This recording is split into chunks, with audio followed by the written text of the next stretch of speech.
Hello दोस्तों, ISPCS science में आपका बहुत बहुत स्वागत है। दोस्तों यहाँ पे हम लोग साइंस प्रैक्टिस सेट 14 करने जा रहे हैं और अभी तक आप 1 से 13 तक प्रैक्टिस सेट नहीं किए हैं तो उसे जाके कर ले। डिस्क्रिप्शन बॉक्स में उसका लिंक दिया गया है। तो चलिए हम लोग स्टार्ट करते हैं। दोस्तों स्टार्ट करने से पहले मैं आपको बता दूँ, यह साइंस का बहुत ही स्पेशल चैनल है और यहाँ पर साइंस से रिलेटेड हर एक concept, theory, MCQ, one liner सारा चीज़ आपको यहाँ पर दिया जाता है। दोस्तों अभी तक आप इस चैनल को सब्सक्राइब नहीं किए हैं तो सब्सक्राइब कर ले, क्योंकि यहाँ पे आपको सब चीज़ मिलने वाला है जो साइंस से रिलेटेड है और जो एग्जाम में आता है। तो चलिए स्टार्ट करते हैं। पहला प्रश्न है, चावल की खेती के लिए आदर्श जलवायु परिस्थितियां हैं। ए 100 सेंटीमीटर से अधिक वर्षा और 25 डिग्री से ऊपर ताप। बी 100 सेंटीमीटर से अधिक वर्षा और 250 डिग्री से ऊपर ताप।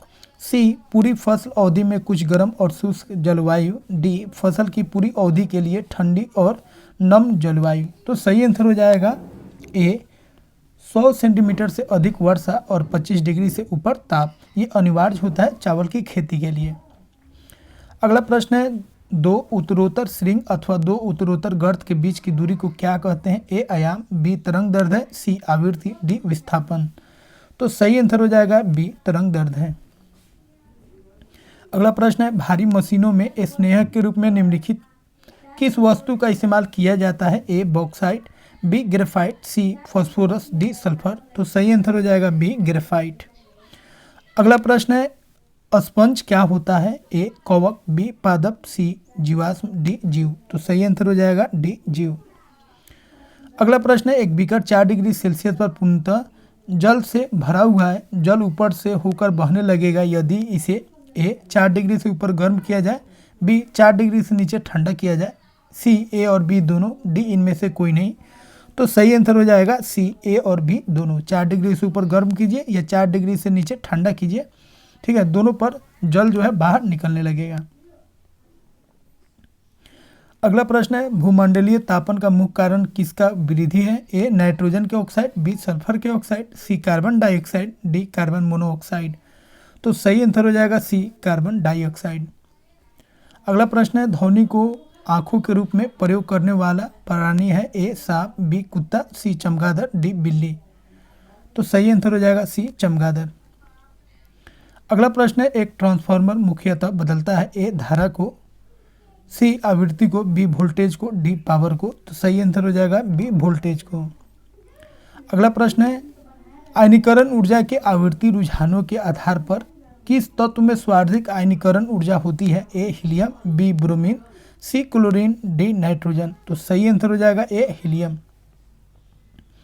अगला प्रश्न है, मानव के कुल रक्त आयतन में प्लाज्मा का प्रतिशत लगभग कितना होता है? ए 45%, बी 50%, सी 55%, डी 65%। तो सही आंसर हो जाएगा सी 55%।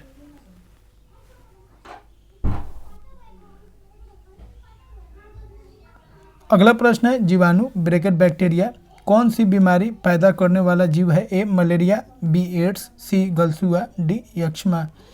तो सही आंसर हो जाएगा डी यक्ष्मा। अगला प्रश्न है, साबुन को जल में घोलने पर जल के पृष्ठ तनाव पर क्या प्रभाव पड़ता है? ए बढ़ जाता है, बी घट जाता है, सी समाप्त हो जाता है, डी अप्रभावित रहता है। तो सही आंसर होगा ए बढ़ जाता है। अगला प्रश्न है, निम्नलिखित में से किस जीव का रक्त सफ़ेद होता है? ए छिपकली, बी तिलचट्टा, सी घरेलू खटमल, डी मच्छर। तो सही आंसर होगा बी तिलचट्टा। अगला प्रश्न है, नाइट्रोजन स्थिरीकरण जीवाणु किस पौधे की जड़ के साथ संयोजन करते हैं? ए दालें, बी चावल, सी गेहूं, डी गन्ना। तो सही आंसर होगा ए दालें। अगला प्रश्न है, निम्नलिखित में से कौन सा सही सुमेलित नहीं है? ए ऑक्सीटोसिन हार्मोन, बी एस्पार्टम संश्लेषित मधुरक, सी नियोप्रीन विशिष्ट रबर, डी रेयोन रूपांतरित स्टार्च। तो सही आंसर हो जाएगा डी रेयोन जो है रूपांतरित स्टार्च नहीं होता है, यह एक तरह का फाइबर होता है और यह प्रथम कृत्रिम फाइबर होता है।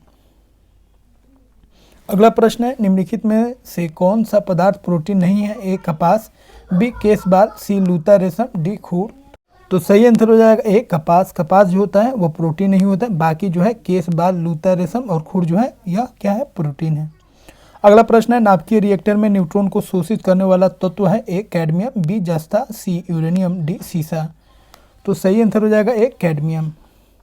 अगला प्रश्न है, थर्मस फ्लास्क में लंबे समय तक तरल गर्म या ठंडा रहता है क्योंकि ऊष्मा की कोई हानि अथवा प्राप्ति नहीं होती है। ए संचालन, बी संवहन एवं विकिरण, सी 1 और 2 दोनों, डी उपरोक्त में से कोई नहीं।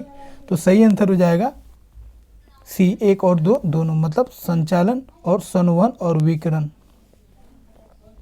अगला प्रश्न है, प्रकाश ऊर्जा का ऑप्टिकल फाइबर में संचरण निम्नलिखित घटना के अनुप्रयोग द्वारा किया जाता है। ए पूर्ण आंतरिक परावर्तन, बी विवर्तन, सी परिकिरणन, डी अपवर्तन। तो सही आंसर हो जाएगा ए पूर्ण आंतरिक परावर्तन। अगला प्रश्न है, निम्नलिखित में से किसमें ऋणात्मक आवेश होता है। ए एक्स कण, be alpha Kiran, C beta Kiran, D gamma किरण।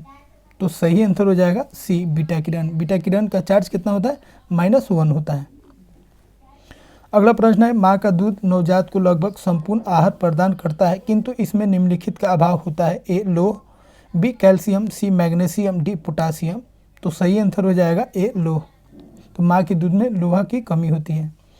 अगला प्रश्न है, निम्नलिखित में से किस पदार्थ में कैल्शियम विद्यमान है। ए चीनी मिट्टी, बी कोरंडम, सी जिप्सम, डी टैल्क। तो सही आंसर हो जाएगा सी जिप्सम। अगला प्रश्न है, निम्नलिखित में से कौन सा सही सुमेलित नहीं है। तो ए सिल्वर ब्रोमाइड कृत्रिम प्रकाश संश्लेषण, बी सिल्वर आयोडाइड कृत्रिम वर्षा, सी लिथियम बाइकार्बोनेट गठिया का उपचार, डी दूधिया मैग्नीशिया प्रति अम्ल। तो ए जो है वह सही सुमेलित नहीं है। तो सिल्वर ब्रोमाइड का हम लोग इस्तेमाल करते हैं फोटोग्राफी में, वाइट फोटोग्राफी में इसका इस्तेमाल होता है।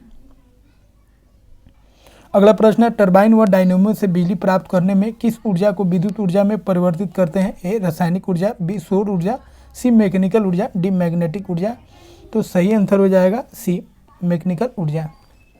अगला प्रश्न है, निम्नलिखित में से कौन द्वितीय प्रदूषक है। A smoke, B carbon dioxide, C carbon monoxide, D fly ash. तो सही आंसर हो जाएगा ए स्मोक। अगला प्रश्न है, निम्नलिखित में कौन कीटों से प्राप्त नहीं होता है। ए रेशम, बी शहद, सी लाख, डी मोती।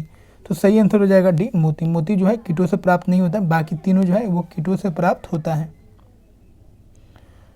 तो दोस्तों इस तरह हम लोग 26 प्रश्नों को हल कर चुके हैं सेट 13 में। तो दोस्तों अभी तक इस चैनल को आप सब्सक्राइब नहीं किए तो सब्सक्राइब कर लें, और वीडियो अच्छा लगा हो तो इसे लाइक करें। तो मिलते हैं दोस्तों अगले वीडियो में एक नए टॉपिक के साथ।